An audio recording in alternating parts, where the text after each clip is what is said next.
بسم اللہ الرحمن الرحیم۔ السلام علیکم ورحمۃ اللہ وبرکاتہ۔ الحمد للہ الذی لم يتخذ ولدا ولم يكن له شریک فی الملک ولم يكن له ولی من الذل وکبرہ تکبیرا۔ الحمد لله الذي هدانا لهذا وما كنا لنهتدي لولا أن هدانا الله۔ أشهد أن لا إله إلا الله وحده لا شريك له وأشهد أن محمدا عبده ورسوله أرسله إلى الناس كافة بشيرا ونذيرا وداعيا إلى الله بإذنه وسراجا منيرا۔ اللهم صل على محمد وعلى آل محمد كما صليت على إبراهيم وعلى آل إبراهيم إنك حميد مجيد۔ اللهم بارك على محمد وعلى آل محمد كما باركت على إبراهيم وعلى آل إبراهيم إنك حميد مجيد۔ اللهم انفعنا بما علمتنا وعلمنا ما ينفعنا وارزقنا علما تنفعنا به۔ رب اشرح لي صدري ويسر لي أمري واحلل عقدة من لساني يفقهوا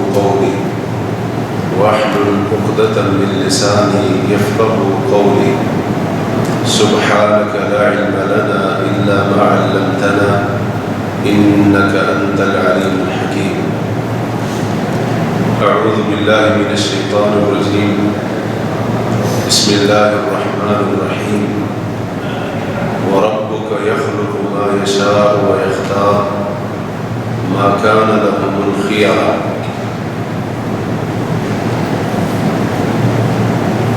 سورہ قصص میں سے اللہ تعالیٰ کا ایک فرمان آپ کے سامنے پڑا ہے، اس میں اللہ رب العالمین نے فرمایا وَرَبُّكَ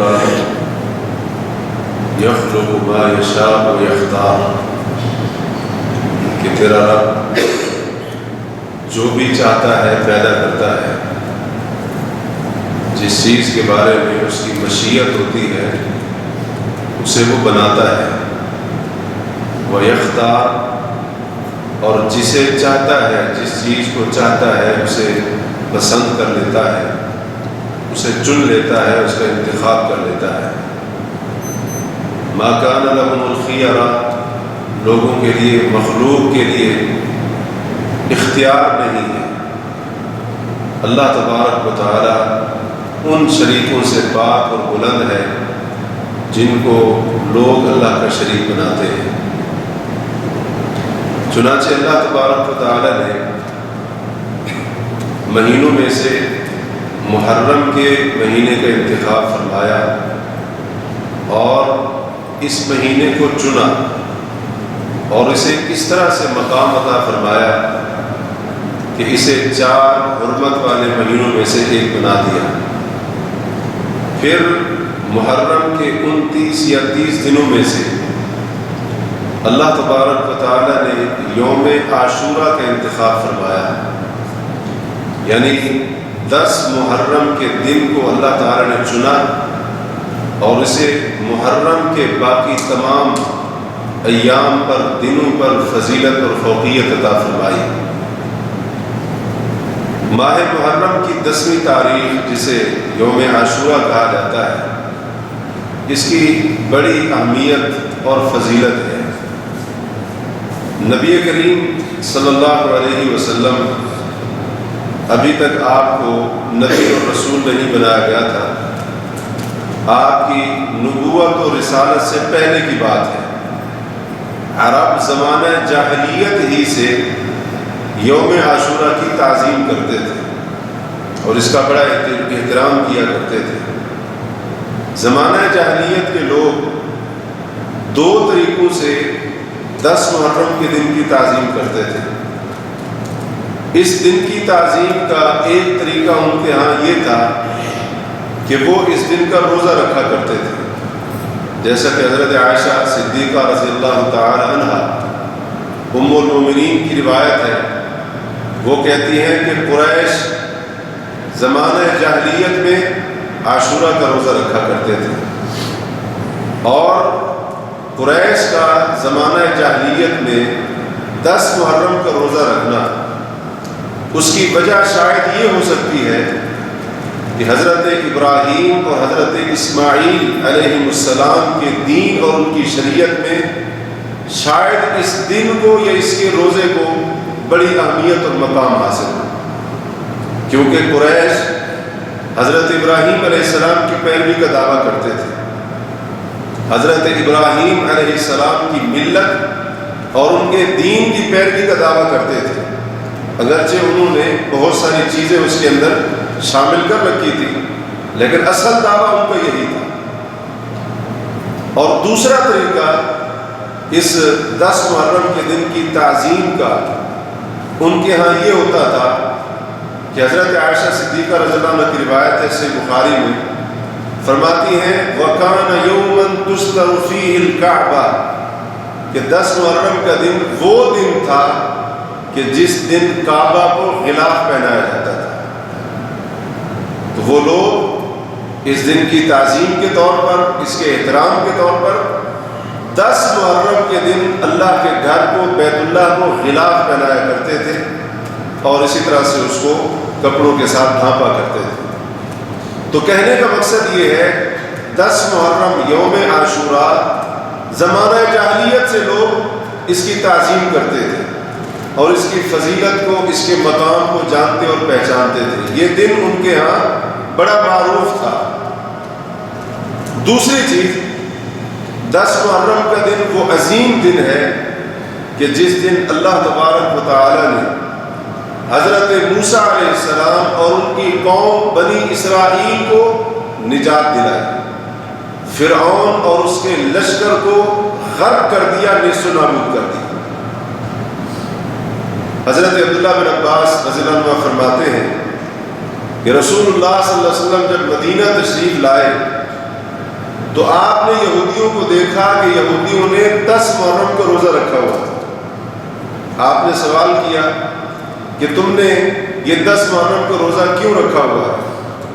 انہوں نے کہا کہ ھذا یوم عظیم، یہ بڑا عظیم دن ہے، بہت بڑا دن ہے یہ۔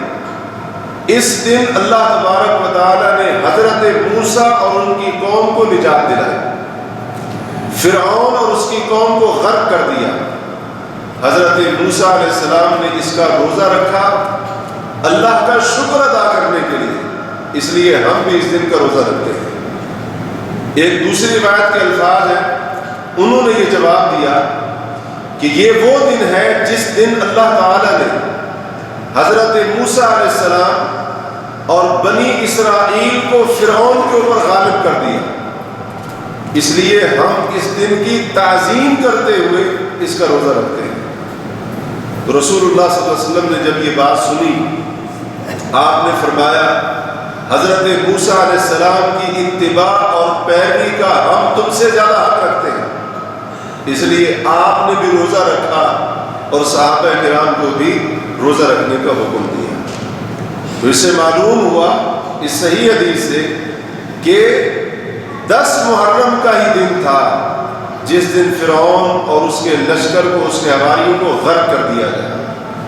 10 محرم ہی کا دن تھا کہ اللہ تبارک و تعالی نے حضرت موسیٰ علیہ السلام اور بنی اسرائیل کے دشمن کو تباہ و برباد کر کے ان کو نجات دلایا اور ان کی خاص مدد فرمائی، وہ یہی دن تھا 10 محرم کا دن۔ تیسری چیز، نبی کریم علیہ الصلوۃ والسلام نے ایک حدیث میں، حضرت عبداللہ بن عمر کی روایت ہے صحیح مسلم میں، آپ نے فرمایا ان عاشوراء یوم من ایام اللہ، کہ بے شک عاشوراء 10 محرم کا دن اللہ کے دنوں میں سے ایک دن، اللہ کے دنوں میں سے ایک دن۔ تو نبی علیہ الصلوۃ والسلام نے اس حدیث میں عاشورہ کو 10 محرم کو اللہ کا خصوصی دن قرار دیا۔ دن تو سارے اللہ تعالیٰ کے ہیں، مہینے بھی سارے اللہ کے ہیں، تو یہ کہنے کا اصل مقصد یہ تھا کہ لوگ اس کی اہمیت کو، اس کے مقام کو پہچانیں کہ یہ دن اللہ تعالیٰ کے ہاں بڑا عظیم دن ہے، بڑا مقام اور مرتبے والا دن ہے۔ یہاں سے ایک غلط فہمی ہمیں دور کر لینی چاہیے، جو غلط فہمی عام طور پر لوگوں کے اندر پائی جاتی ہے، وہ یہ عموماً لوگ یہ تصور کرتے ہیں، سمجھتے ہیں کہ محرم کی فضیلت یا 10 محرم کی فضیلت حضرت حسین رضی اللہ عنہ کی شہادت کی وجہ سے، حالانکہ یہ بات نہیں۔ محرم کا مہینہ حضرت حسین رضی اللہ عنہ کی شہادت سے کئی صدیاں پہلے سے محترم ہے، اللہ نے اس کو حرمت والا بنایا ہے اور اس کو فضیلت اور مقام عطا کیا ہے۔ اسی طرح سے 10 محرم کا دن نبی کریم علیہ السلام کی احادیث کی روشنی میں حضرت حسین رضی اللہ عنہ کی شہادت سے کئی سال پہلے اس کی فضیلت بھی ہے، اس کا مقام بھی ہے اور اس کا احترام بھی ہے۔ یہ تصور بالکل غلط ہے کہ 10 محرم کے دن کی فضیلت اسی وجہ سے ہے یا پورے محرم کی فضیلت اسی وجہ سے ہے۔ یہ دونوں غلط فہمیاں ہیں جن کی اصلاح ہونی چاہیے۔ باقی رہا حضرت حسین رضی اللہ عنہ کی شہادت کا معاملہ، اس میں کوئی شک نہیں ہے، حضرت حسین کی شہادت مظلومانہ شہادت 10 محرم کو ہی، اور سال تھا سال 61 ہے۔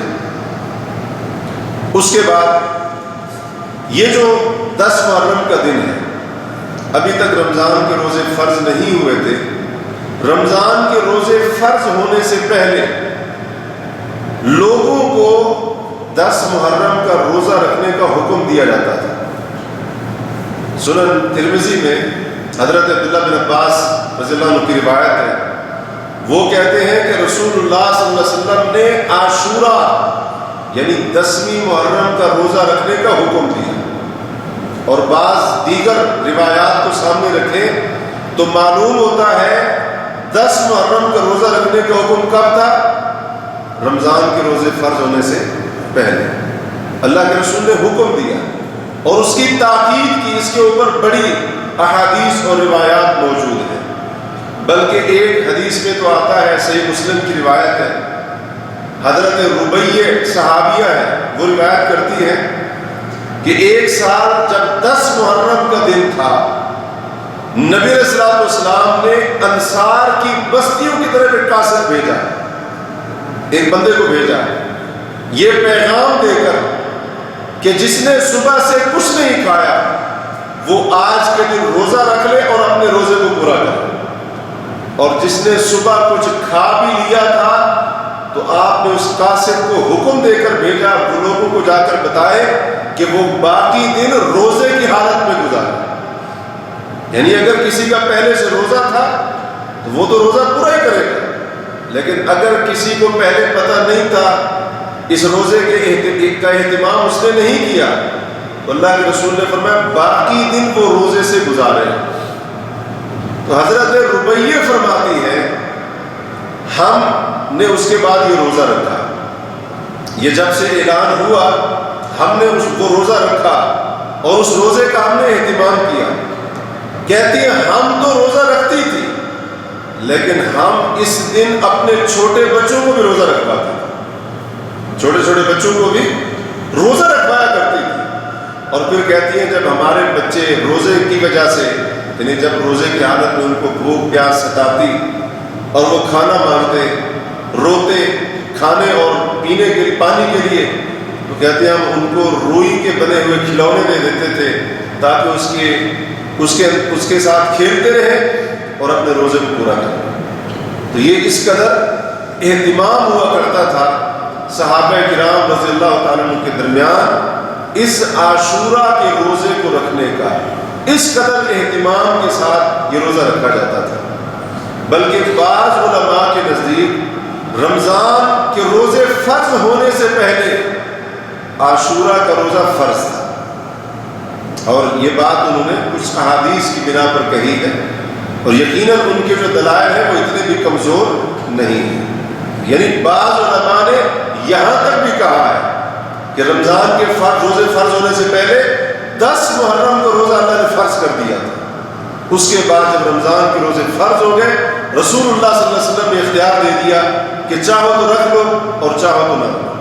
یعنی وہ فرضیت جو تھی، وہ وجوب جو تھا اور لازمی جو رکھنا تھا، وہ حکم اللہ تعالیٰ نے اسے تخفیف کر دی. کیوں؟ کیونکہ رمضان کے روزے فرض ہو. تو یہ اس کی عظمت اور اس دن کی فضیلت کی یہ بھی ایک بہت بڑی دلیل ہے کہ رمضان کے روزے فرض ہونے سے پہلے 10 محرم کے دن روزہ رکھنے کا حکم دیا جاتا تھا. اس کے بعد نبی کریم علیہ السلام کے بارے میں آتا ہے کہ آپ صلی اللہ علیہ وسلم 10 محرم کے روزے کا بڑا اہتمام کیا کرتے تھے. بڑا اہتمام کرتے تھے کہ آپ 10 محرم کے دن روزہ رکھیں. ایک حدیث میں آتا ہے، حضرت عبداللہ بن عباس فرماتے ہیں کہ میں نے رسول اللہ صلی اللہ علیہ وسلم کو کسی اور دن روزہ رکھنے کا اتنا اہتمام کرتے ہوئے نہیں دیکھا جتنا اہتمام اللہ کے رسول عاشورہ کے دن روزہ رکھنے کا کرتے تھے.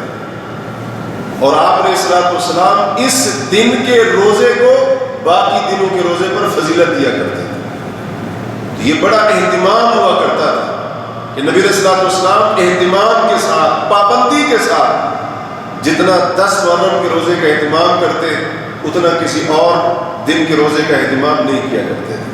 تو اس سے معلوم ہوتا ہے کہ 10 محرم کا روزہ رسول اللہ صلی اللہ علیہ وسلم کے نزدیک بڑا ہی مقام والا تھا اور بڑا ہی فضیلت والا تھا. اس لیے تو آپ جو اہتمام اس کے لیے کرتے تھے باقی کسی اور دن کے روزے کے لیے نہیں کرتے تھے. اسی طرح سے فرماتے ہیں جو اہتمام رسول اللہ صلی اللہ علیہ وسلم کا رمضان کے روزوں کے لیے ہوتا تھا وہ کسی اور مہینے کے روزوں کے لیے نہیں ہوتا تھا. تو یہ نبی علیہ السلام کا طریقہ تھا. بلکہ طبرانی کی ایک روایت میں آتا ہے کہ نبی علیہ السلام نے اپنی وفات سے 1 سال پہلے، دنیا سے رخصت ہونے سے 1 سال پہلے نبی علیہ السلام نے فرمایا تھا اگر میں اگلے سال زندہ رہا تو میں 9 محرم کا روزہ بھی رکھوں گا اس ڈر سے کہ کہیں مجھ سے 10 محرم کا روزہ نہ چھوٹ جائے. یعنی 10 محرم کے روزے کا اتنا اہتمام تھا، اتنا خیال تھا کہ آپ عزم کر رہے ہیں، ارادہ ظاہر کر رہے ہیں کہ اگلے سال میں 10 سے پہلے 9 کا روزہ بھی رکھوں گا تاکہ 10 کا روزہ کہیں رہ نہ جائے. تو یہ اہتمام تھا رسول اللہ صلی اللہ علیہ وسلم کا 10 محرم کے روزے کے بارے میں. اور یہ بھی 10 محرم یوم عاشورہ کی فضیلت کی ایک بہت بڑی دلیل ہے. اسی طرح سے 10 محرم کے دن کا روزہ، اس کی فضیلت، اس کا ثواب کیا ہے، اس کا اجر کیا ہے، مقام اور مرتبہ کیا ہے. نبی علیہ السلام سے پوچھا گیا، اصل حدیث سے مسلم میں ہے اور یہ مختصر الفاظ سنن ابن ماجہ میں ہے. آپ صلی اللہ علیہ وسلم نے فرمایا صیام یوم عاشوراء احتسب اللہ ان یکفر السنۃ الماضیہ، یہ عاشوراء کے دن کا روزہ مجھے اللہ کی ذات سے امید ہے کہ یہ عاشوراء کے دن کا روزہ پچھلے 1 سال کے گناہوں کا کفارہ بن جائے. یعنی اس ایک دن کے روزے کی وجہ سے اللہ تعالیٰ اس روزے دار کے پچھلے 1 سال کے گناہوں کو معاف کر دے. یہ 10 محرم کے دن روزہ رکھنے کی فضیلت ہے اور اس دن روزے کا اہتمام کرنے کا مقام ہے کہ پچھلے 1 سال کے گناہ اس کی وجہ سے معاف ہو جائے.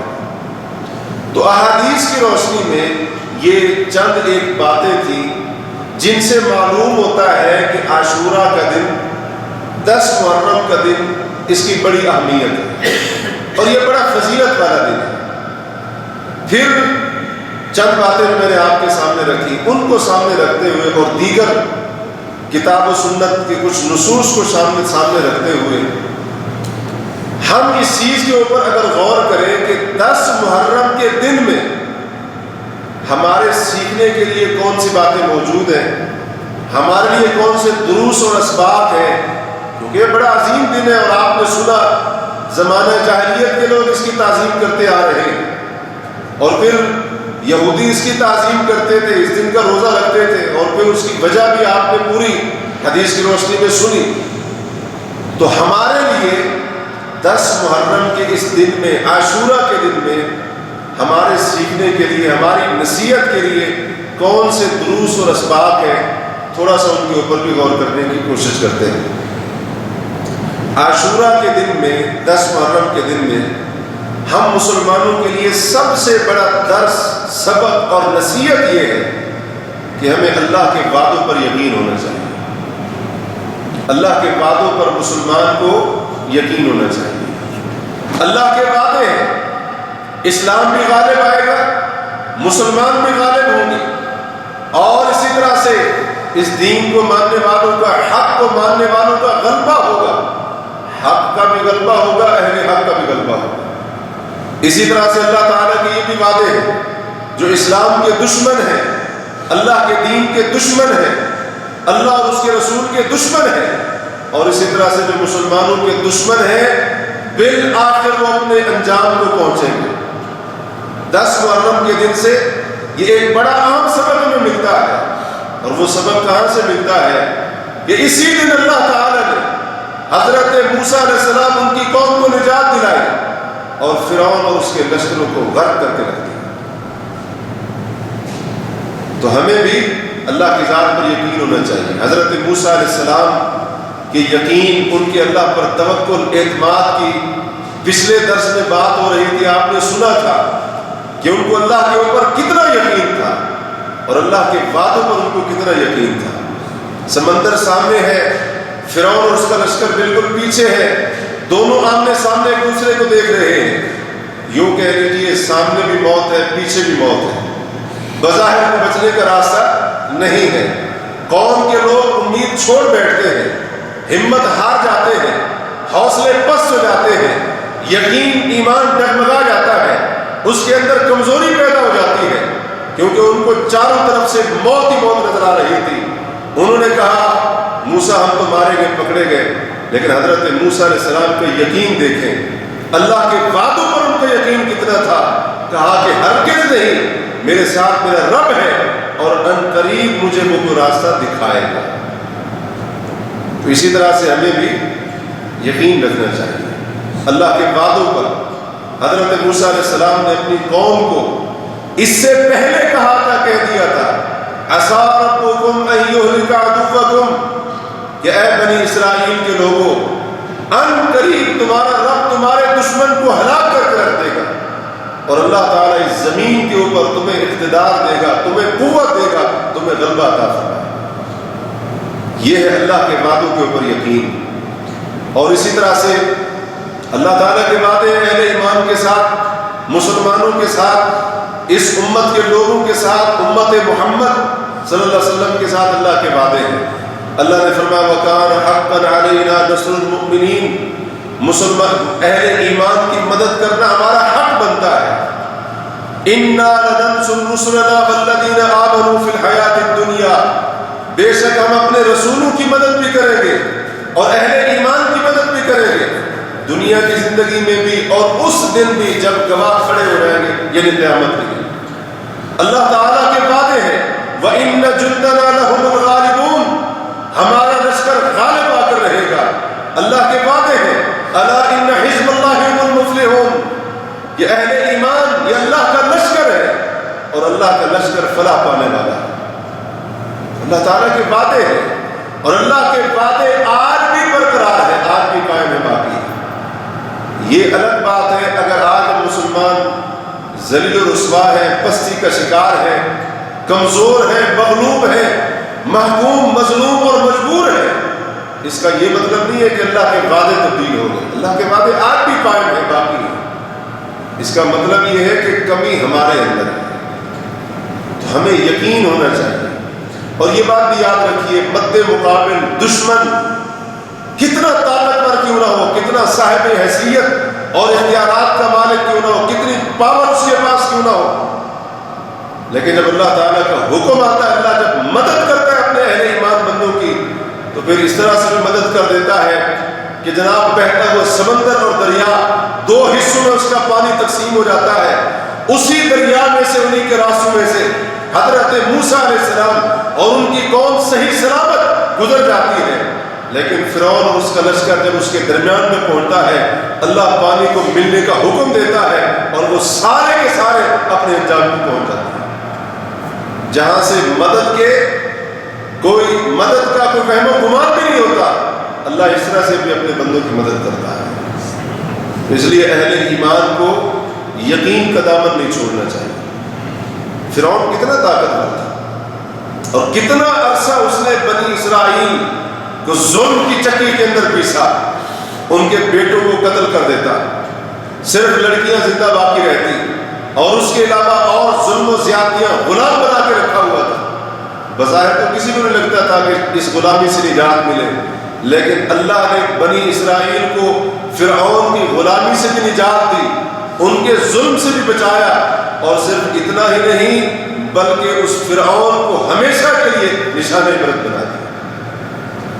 تو آج کئی مسلمان کفار کا غلبہ دیکھ کر، مسلمانوں کے اوپر تسلط دیکھ کر مایوس ہو جاتے ہیں، اللہ کی رحمت سے نا امید ہو جاتے ہیں، اللہ کی مدد سے، اور اس کے اوپر جو یقین ہونا چاہیے تھا اس امید اور یقین کے اندر کمزوریاں پیدا ہو جاتی ہیں۔ بلکہ بعض لوگ تو واضح طور پہ یہ کہنا شروع کر دیتے ہیں کہ آج جناب ان کے پاس اتنی قوت ہے، اتنی پاور ہے، اور اسی طرح سے ٹیکنالوجی وغیرہ میں ہر چیز کے اندر وہ آگے ہیں، ان کو کون شکست دے سکتا ہے؟ فلاں ملک کو کون شکست دے سکتا ہے؟ اور فلاں کو جو ہے نا کون شکست دے سکتا ہے؟ یہ اللہ تبارک و تعالیٰ اگر چاہے تو اس کے لیے ایک لمحہ بھی نہیں لگتا ہے، جیسے اس نے دیکھتے دیکھتے فرعون اور اس کے لشکروں کو نیست و نابود کر دیا۔ وہ آج بھی بڑے سے بڑے یہ باغی اللہ تبارک و تعالیٰ کے اس کے دین کے دشمن آج بھی اگر وہ چاہے تو پلک جھپکنے سے پہلے ان کی ٹیکنالوجیاں، ان کی پاور، ان کی قوت اور طاقت، یہ سب کچھ فنا کر کے رکھنا، اس کے لیے کوئی مشکل نہیں۔ اصل بات یہ ہے کہ ہم لوگوں کو اللہ اور اس کے رسول کے وعدوں پر یقین نہیں رہا ہے۔ اللہ کا تو وعدہ ہے وَلَا تَهِنُوا وَلَا تَحْزَنُوا وَأَنْتُمُ الْأَعْلَوْنَ إِن كُنتُم مُؤْمِنِينَ۔ اے مسلمانوں، اور یہ بات کی بات اللہ نے کہاں پر کی؟ سورہ آل عمران میں، اور وہاں پر کیا ہے؟ غزوہ احد کا واقعہ بیان ہوا ہے کہ جہاں پر مسلمانوں کو وقتی طور پر شکست ہوئی تھی، پہلے فتح ہوئی اور پھر وقتی طور پر شکست مل گئی، اور پھر اس کے بعد اللہ نے دوبارہ فتح عطا فرمائی۔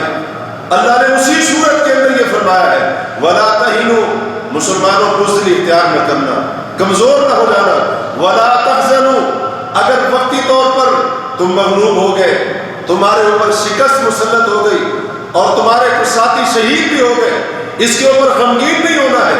وَأَنْتُمُ الْأَعْلَوْنَ، تم غالب رہو گے، إِن كُنتُم مُؤْمِنِينَ، لیکن شرط یہ ہے اگر تم مومن رہے تو، اگر ایمان پر قائم رہے تو غلبہ تمہارے لیے، اس لیے گھبرانا نہیں ہے، دلوں کو چھوٹا نہیں کرنا، ہمت نہیں ہارنی ہے، حوصلے پست نہیں کرنے ہیں، اور اسی طرح سے بزدلی اور کمزوری نہیں دکھانی۔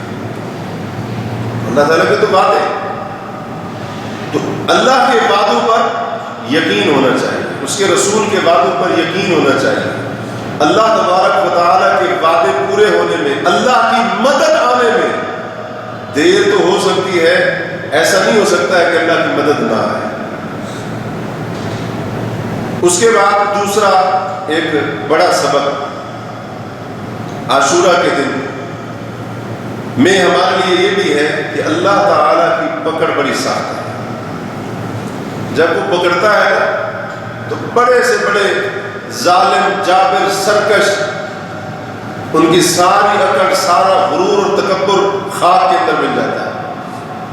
فرعون کیا کہا کرتا تھا؟ انا ربکم الاعلی، ربوبیت کے دعوے کرنے والا، رب ہونے کا دعویٰ کرنے والا، دعوی الوہیت، ربوبیت کرنے والا، کہتا تھا میں تمہارا سب سے اعلیٰ رب۔ سرداروں کو اکٹھا کرتا، اس کے جو بڑے بڑے سردار تھے، اس کے ماننے والوں میں، اس کی قوم کے اندر، ان کے سامنے کیا کہتا؟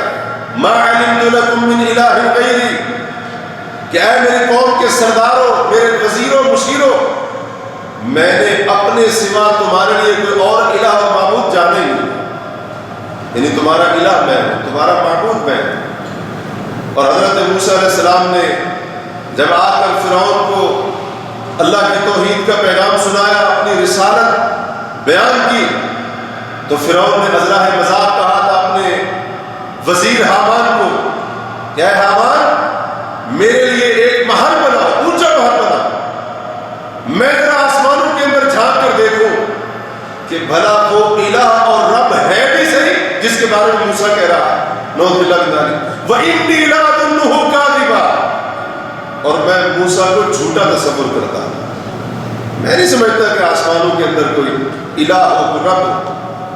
اب دعوے دیکھیے، تکبر دیکھیے، سرکشی اور بغاوت دیکھیے، لیکن اللہ تعالیٰ کی جب پکڑ آئی تو پھر یہی انا ربکم الاعلیٰ کے دعوے کرنے والا تھا۔ اللہ نے سورہ یونس کے اندر فرمایا حتی اذا ادرکہ الغرق قال آمنت انہ لا الہ الا الذی آمنت بہ بنو اسرائیل وانا من المسلمین۔ اللہ نے فرمایا جب سمندر کی لہروں نے اور اسی طرح سے دریا کی موجوں نے اس کو دبوچا، اور جب اس کو اس کے ڈوبنے کا وقت آیا تو پہلے انا ربکم الاعلیٰ کے دعوے تھے، جب اللہ کی پکڑ میں آیا تو کہتا ہے میں اس رب پر ایمان لایا جس پر بنو اسرائیل ایمان لایا، وَأَنَا مِنَ الْمُسْلِمِينَ۔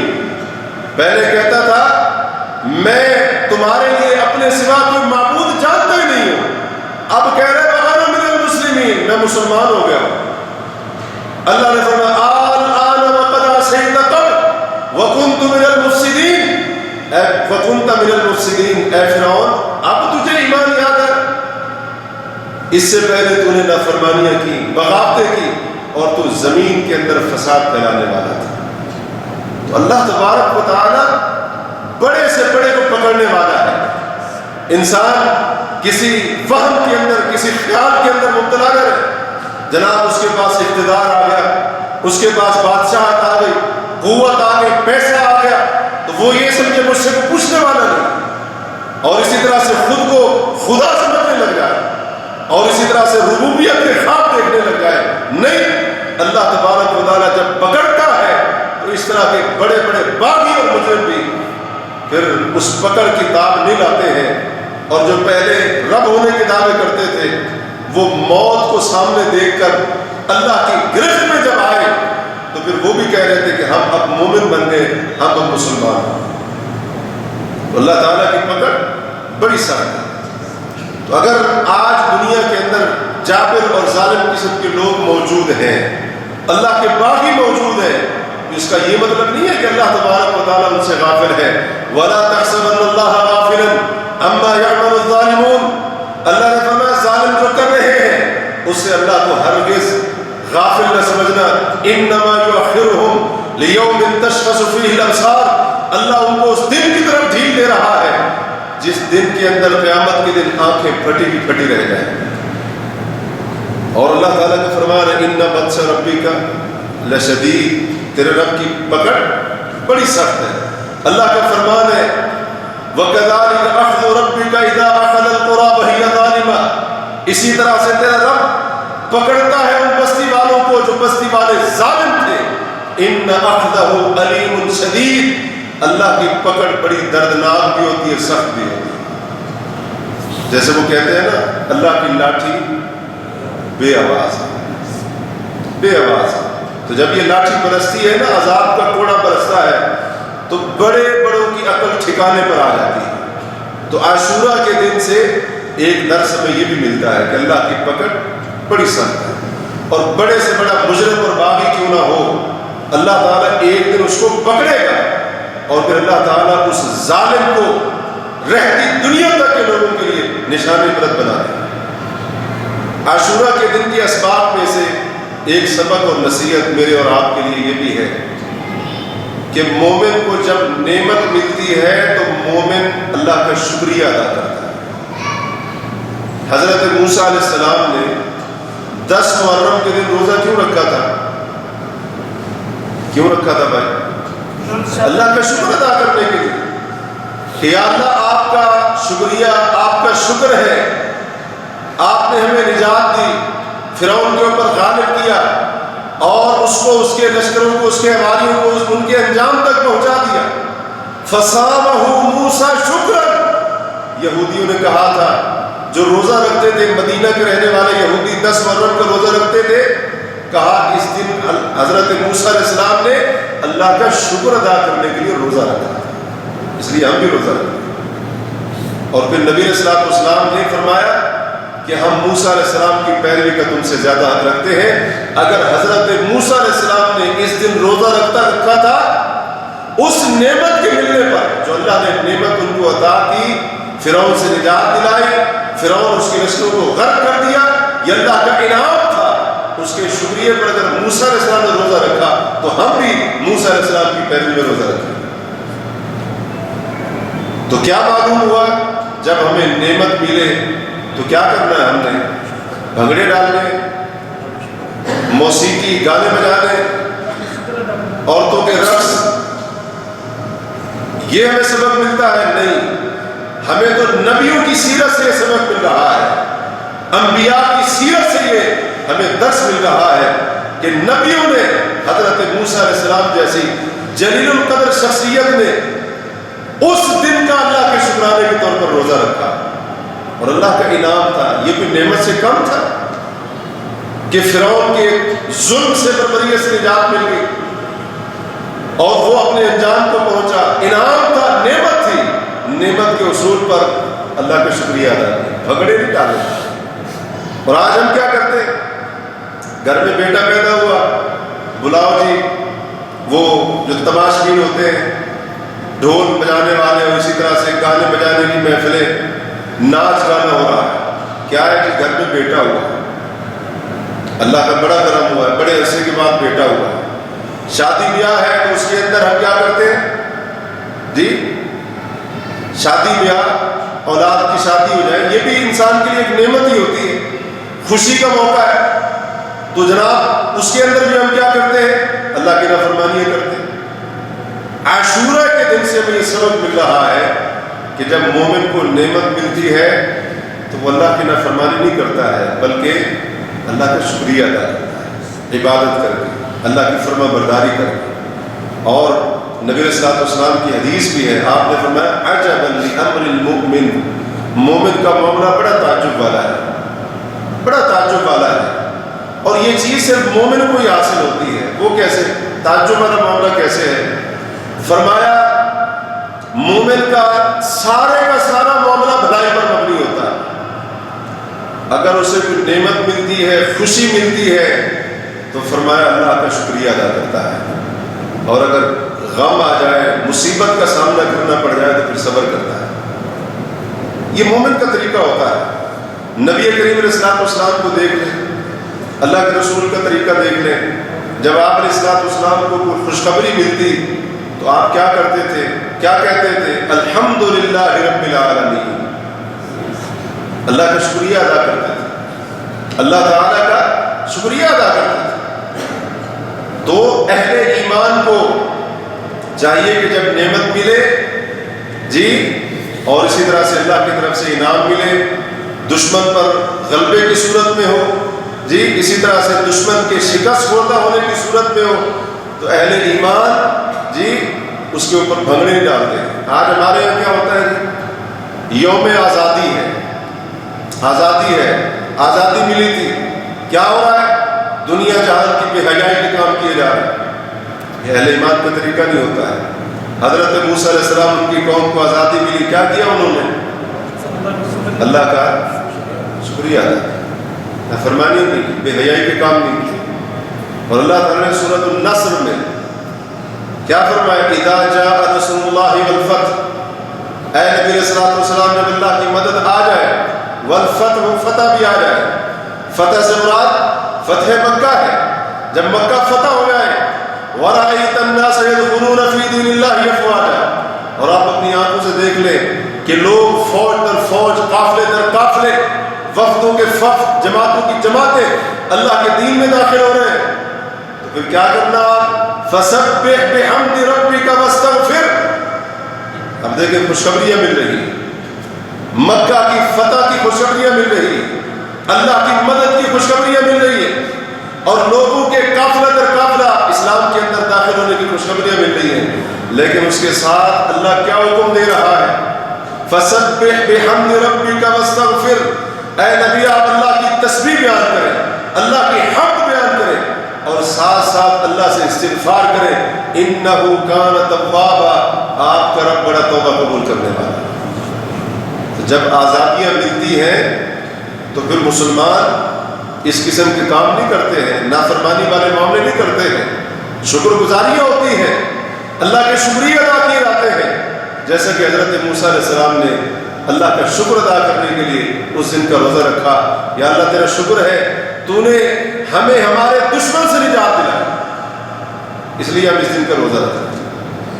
اسی طرح سے عاشورہ کے اسباب میں سے ایک سبق اور ایک نصیحت ہمارے لیے یہ بھی ہے کہ شکر کی ایک قسم یہ بھی ہے کہ انسان اللہ کی اطاعت کا عمل کرے۔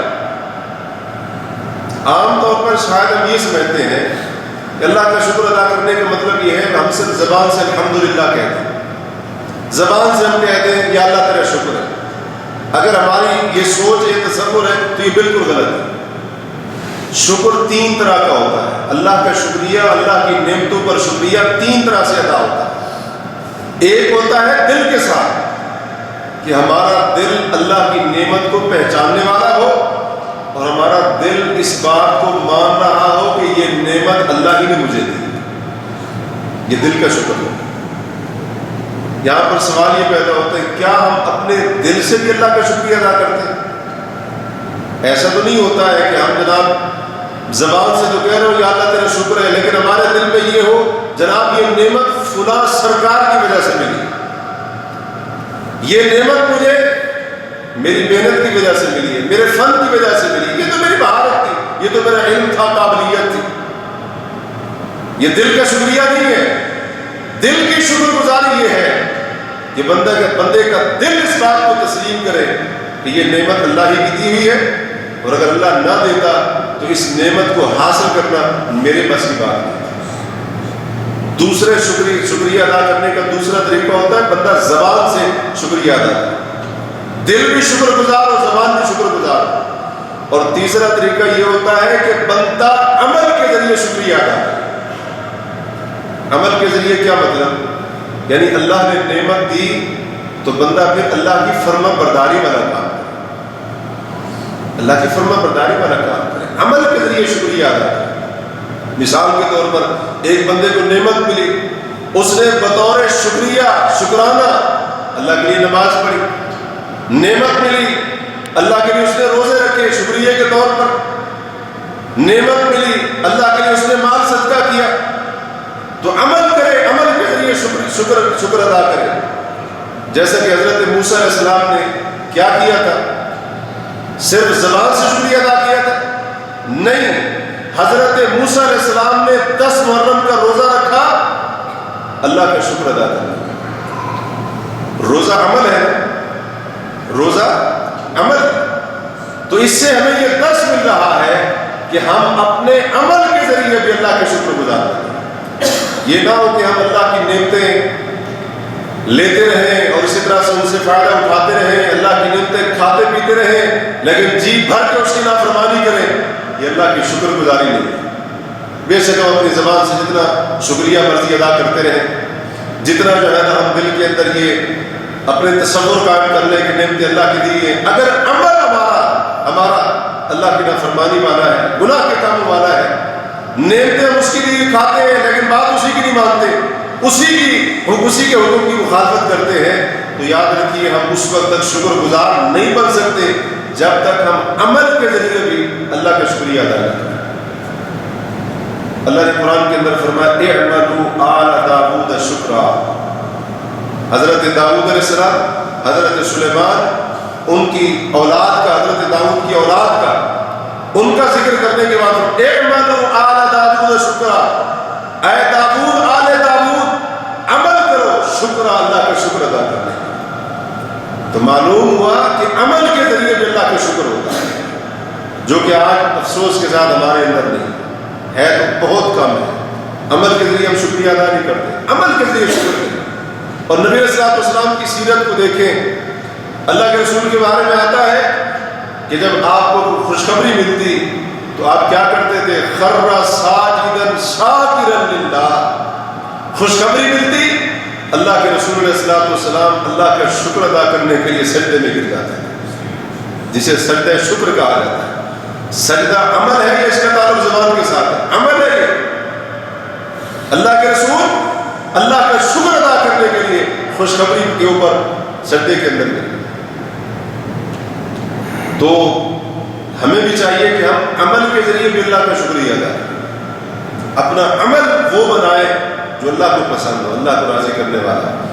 یہ نہ ہو کہ ہم اللہ کی نعمتیں لیتے رہیں اور ان کو استعمال کرتے رہیں، ان سے فائدہ اٹھاتے رہیں، لیکن ہمارا عمل اللہ کی مخالفت میں ہو اور اسی طرح سے اللہ کی بغاوت والے ہم کام کریں، تو یہ شکر گزاری نہیں ہے. آخری بات کر کے بات کو ختم کرتا ہوں. عاشورہ کے اسباق میں سے اور اس کے دروس میں سے ہمارے لیے ایک درس اور سبق یہ بھی ہے کہ ہمیں اس عاشورہ کے ذریعے یہ سکھایا گیا ہے کہ ہم نے یہود و نصارہ کی مخالفت کرنی ہے. وہ کیسے؟ ایک حدیث میں آتا ہے، صحیح مسلم کی روایت ہے، آپ نے سنا کہ یہودی اس دن روزہ رکھا کرتے تھے اور اس کا پس منظر بھی آپ نے سن لیا. ایک حدیث میں آتا ہے، حضرت عبداللہ بن عباس فرماتے ہیں جب نبی علیہ الصلوۃ والسلام کو پتہ چلا کہ یہ جو 10 محرم کا دن ہے یہودی عیسائی اس کی تعظیم کرتے ہیں، اور ایک روایت میں ہے جب اللہ کے رسول کو پتہ چلا کہ یہودی اس دن کو عید مناتے ہیں، اور ایک روایت میں ہے کہ خیبر کے یہودی اس دن اپنی عورتوں کو بڑا خوب سنوارا کرتے تھے، اچھے اچھے کپڑے ان کو پہناتے ہیں کیونکہ وہ اس کو عید کا دن سمجھتے تھے. تو جب نبی علیہ الصلوۃ والسلام کو یہ باتیں پتہ چلی تو آپ علیہ الصلوۃ والسلام نے فرمایا اگلے سال اگر میں زندہ رہا تو میں 10 کے ساتھ 9 کا بھی روزہ رکھوں گا. یہ بات آپ نے کیوں کہی تھی؟ یہ بات آپ نے اس لیے کہی تھی کیونکہ یہودی صرف 10 محرم کو روزہ نہیں رکھتے تھے بلکہ اسے عید کا دن بھی سمجھتے تھے. اب روزہ رکھنا حضرت موسیٰ سے ثابت تھا، لیکن 10 محرم کو عید منانا یا اس کو عید کا دن سمجھنا یہ حضرت موسیٰ علیہ السلام سے ثابت نہیں تھا. تو یہ انہوں نے اپنی طرف سے اضافہ کیا ہوا تھا، یہ ان کا اپنا ایک من گھڑت کام تھا. اس لیے اللہ کے رسول نے فرمایا اگلے سال میں زندہ رہا تو 9 کا بھی روزہ رکھوں گا.